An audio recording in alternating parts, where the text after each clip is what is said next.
안녕하세요, MB입니다. 제 영상이 어려우신가요? 그래서 오늘은 짧은 영상을 준비해봤어요. 오늘 내용은 쉐이딩의 기초적인 내용을 알려드리는 영상이에요. 바로 시작해볼게요. 우선 화면상의 모든 오브젝트 선택해 모두 지웁니다. 컨트롤 A를 눌러 플랜을 꺼내줍니다. S8 숫자 패드 7번을 눌러 탑뷰 화면을 쪼개줍니다. Shift F3을 3번 눌러주면 쉐이더 에디터가 뜹니다. 이 버튼을 누르면 기본 매터리얼인 프린서플 BSDF가 뜹니다. 왼쪽 화면을 컨트롤 탭을 눌러 매터리얼 모드로 바꿔준 후 우선 컬러 램프를 하나 꺼내고 브루노이와 머스그레이브를 꺼내줍니다. 모두 연결해주고요. 왼쪽 화면상에서 변화하는 모습을 볼 수 있는데 컬러 램프의 리니어 값을 콘스탄트로 바꿔줍니다. 이 상태에서 컬러 바를 움직여주면 무늬의 느낌이 더 선명해지는 것을 볼 수 있습니다. 컨트롤 T를 누르면 맵핑이 자동으로 생성됩니다. 텍스처 코디네이터 제너레이트 값을 오브젝트 값으로 바꿔주면 소용돌이 무늬가 생성되는 좌표의 위치를 좌측 하단에서 중앙으로 옮겨집니다. 이 상태에서 스케일 값이 많이 줄어든 것 같아 머스그레이브의 사이즈 값을 이 정도로 바꿔줍니다. 그런 다음 컬러 값을 바꿔줍니다. 왼쪽은 하늘색, 오른쪽은 보라색. 그 다음 로케이션 Z 값을 움직여주면 소용돌이 치는 애니를 만들 수 있어요. 이것을 움직이고 싶다면 샤프레임이라는 값을 적어줍니다.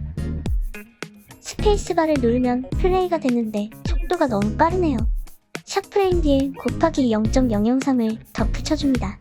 그러면 소용돌이의 속도가 줄어든 것을 볼 수 있습니다.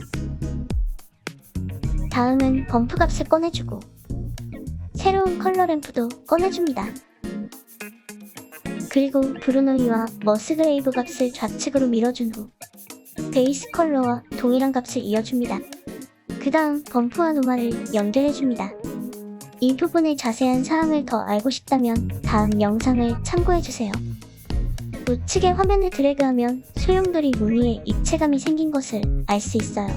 다음은 이 텍스처에 매끈한 느낌이 들게 하기 위해선 러프니스 값을 줄여주면 됩니다. 저는 0을 주어 아주 매끈한 느낌이 들도록 해보았어요. 잠시 화면 정리 중. 다음은 라이트를 설치해 보겠습니다.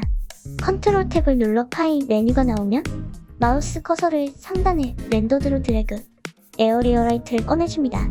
크기가 작아서 S8을 눌러 크기를 키워주고요. GZ를 눌러 위로 올려줍니다. 라이트의 밝기는 1000 정도 줍니다. 월드 탭에서 컬러를 검정으로 바꿔주면 배경이 어두워집니다. 숫자 패드 7번을 눌러 3D 뷰의 중앙으로 오브젝트를 배치해주고 컨트롤 탭을 눌러 잠시 솔리드 모드로 바꿔줍니다. 카메라를 꺼내주고요. 컨트롤 알트 숫자 패드 0을 누르면 카메라 레이아웃이 잡힙니다. Q를 눌러 락 카메라 투뷰를 체크하면 마우스 드래그를 통해 카메라 제어가 가능합니다. 플랜이 화면에 꽉 차도록 Q를 눌러 화면을 당겨줍니다. 다시 렌더를 해주면 이런 모양이 나오네요. 솔리드 화면으로 돌아가서 카메라 투 뷰를 체크를 해제해줍니다. 렌더링을 위해 화면을 정리해줍니다. 왼쪽 화면은 렌더링 샷을, 오른쪽에는 실제 렌더링한 이미지를 볼 수 있게 세팅해주고요. 어두운 부분들은 반사값이 부족해서인데요. 반사값은 스크린 스페이스 리플렉션을 체크해주면 됩니다. 디멘션은 40%로 해주고 그 다음 파일 이름을 써주고요. 반드시 확장자를 덧붙여줘야 파일이 제대로 나옵니다. 파일 포맷 FFmpeg 인코딩은 MPG4 아웃풋 퀄리티는 퍼셉추얼리 로시스 F12를 눌러 1프레임만 시험삼아 어떻게 렌더링 되는지 확인해봅니다. 엔드 프레임을 120프레임으로 해줍니다. 그리고 컨트롤 F12를 누르면 애니메이션이 렌더링 됩니다. 컨트롤 F12를 누르면 렌더링된 영상을 블렌더에서 보실 수 있습니다. 화면으로 가져오면 이렇게 보입니다. 오늘도 끝까지 시청해주셔서 감사합니다. 오늘은 렌더링 과정까지 보여드리고 싶어서 영상을 더 넣어봤네요. 이번 영상은 초보자분들을 위한 영상이었으니 잘하시는 분들은 타임랩스 영상을 봐주세요. 다음에 더 흥미로운 영상으로 찾아뵐게요.